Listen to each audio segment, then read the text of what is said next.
So because I have absolutely nothing to review right now, and I mean literally nothing to review right now except for some TV shows I could catch up on, I decided to take a quick look at Wizards Beyond Waverly Place. Now, normally I don't talk about movies and shows that come out of the Disney Channel unless you're a select few films that I decided to watch, like Zombies 3 or Descendants 4, even though those were technically Disney Plus releases, and technically so was this one, so it counts.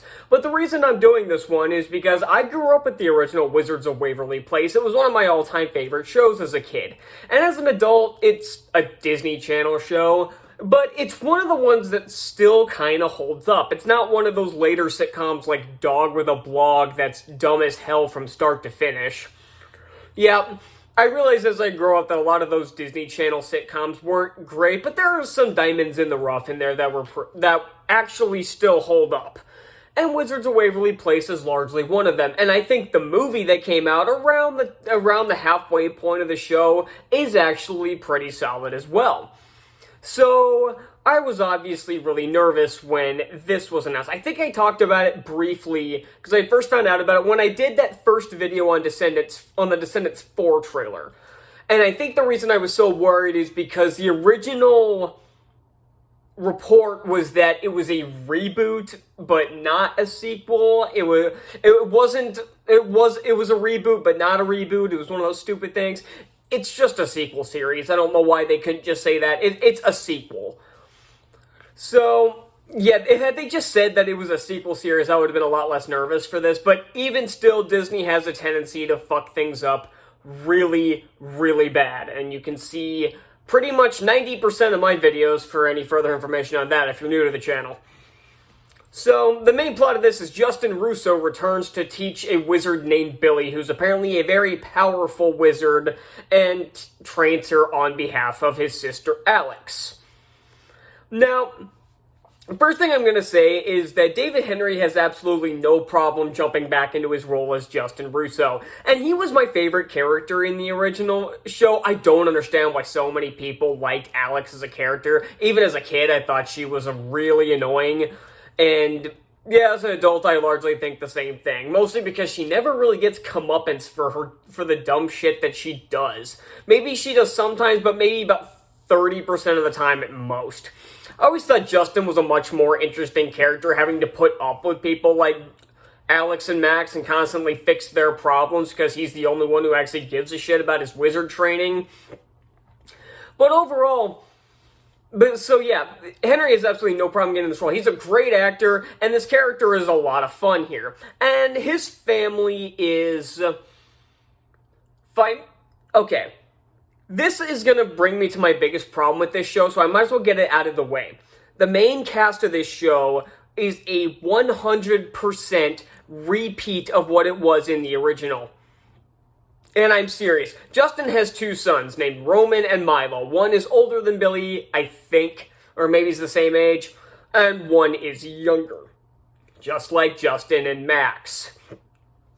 And again, these characters are carbon copies of the original kids. Roman is the geek who doesn't have a lot of friends that focuses on his studies. He's a giant nerd and even has Justin's old haircut. The big, like, Andrew Garfield wannabe hairstyle. Billy's the rebellious wizard who constantly does dumb shit with her magic and constantly has to fix it. And then Milo is the naive kid. They are carbon copies of Justin, Alex, and Max. And hell, even Justin and his wife Giada or something, they're exactly like Jerry and Teresa from the original show. They act so similar. And that is my biggest problem, is that I was hoping for a new kind of dynamic with this family, but it's all the same. It's just like watching the original 5 characters of the original show. Hell, frickin' Roman even has a friend that's trying so hard to be a Harper wannabe, and honestly, the character's probably the most annoying in the show. Nothing wrong with the acting, but holy hell, this character's obnoxious. I didn't find Harper all that interesting in the original either. She always kind of got on my nerves too. But yeah, that is the biggest problem with this show. Although there is another big problem that I will I want to get into that now, or do I want to get into it later? I'm going to get into it now, because it's revealed at the end of the first episode. Justin agrees to teach Billy, and Alex reveals that she's part of a prophecy that essentially, it's every other fucking prophecy you've heard. It's the one from Harry Potter, it's the one from Star Wars, it's the one from Percy Jackson, it's the one child who shall save the wizarding world from some great evil. It's all the same crap. What I would honestly love is some twist that this prophecy isn't real. I would love something like that, but God damn, that pissed me off so bad at the end of the first episode. I'm thinking, really? We couldn't just have this be a simple show like the original one was. We had to throw in some big world-ending prophecies. And then there's the quote-unquote villain. The villain, the actual, like, it seems like season villain or possibly show villain. I don't know if this season is over after the 9 episodes that have already been released. I highly doubt it. But so far, we've gotten one glimpse of the big bad, kind of. And everything else, she was chased by a phantomist, which is basically just a ghost. And then she was chased by some other hench wizard who just kind of came out of nowhere and was just as quickly dispatched. So, yeah, great. The rest of the episodes just kind of meander around like the original Wizards of Waverly plays, which would be fine if it wasn't for the fact that they threw in this stupid prophecy hanging over everybody's head. That kind of kills the show, because now there's supposed to be a ton of tension around this wizard training, yet, and while Justin is obviously very serious about her trying to take her wizard training seriously, and she's an Alex wannabe in this show, so she does all the same crap that Alex does, trying to get out of her wizard training, trying to take shortcuts and whatnot. It feels like there should be a lot more tension around her lack of discipline. Because, again, if you hadn't thrown in this stupid world-ending prophecy that she's a part of, I would understand the kind of it being a little lax about it, because, oh, she's just not taking her training seriously. Big fucking whoop, we've seen this before. But when you throw in this stupid prophecy, you make the fact that her lack of discipline should be a much bigger deal now. But it's just the case of Justin being the frustrated teacher that Jerry was in the original. Speaking of Jerry, he does get a cameo in one of the episodes, and David DeLuise is just as fun as he always has. So far, no Maria Banals Cabrera or whatever, Canals Barrera, or I forget what her name, I think it's Canals Barrera, who played Teresa. She hasn't shown up yet. I know I saw that Jake T. Austin is on the cast list, so I know Max is going to show up at some point. And by the way, him becoming a millionaire off the subway stations, if you don't know, at the end, Justin and Alex kept their powers, and Jerry passed down the substation to Max, and apparently in between shows he became a billionaire off of those substations. That's pretty funny. I don't particularly like how they make Justin live his going back to his mortal life, where apparently he was fired from Wiz Tech.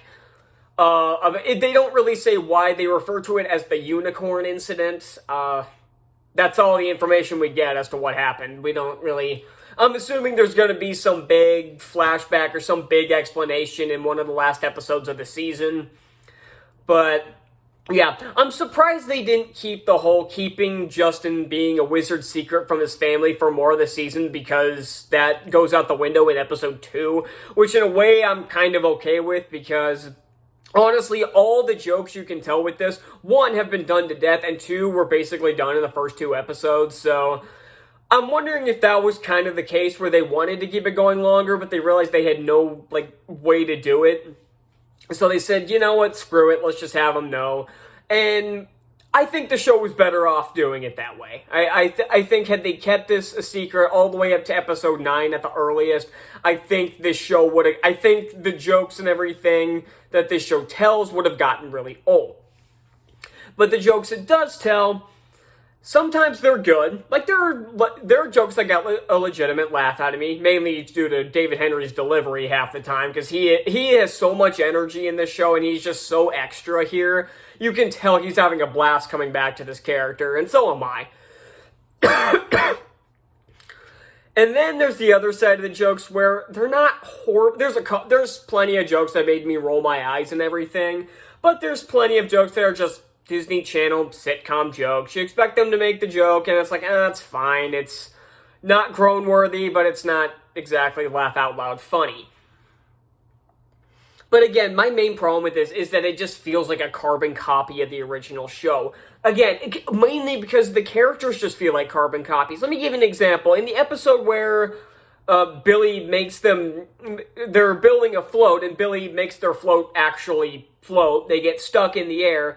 The three of them act exactly how the original three would have acted. Alex is the one who did the spell and screwed everything up and doesn't know how to fix it. Justin's the one freaking out, trying to come up with a solution, but in this case doesn't have any because he's not a wizard.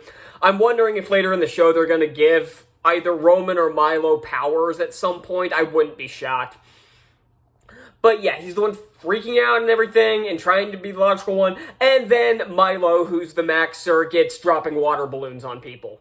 He's not in any, has no sense of the danger they're in, is just dropping water balloons on people. This is the exact same dynamic we saw in the original. So this isn't a bad show by any means. In fact, I kind of enjoyed it.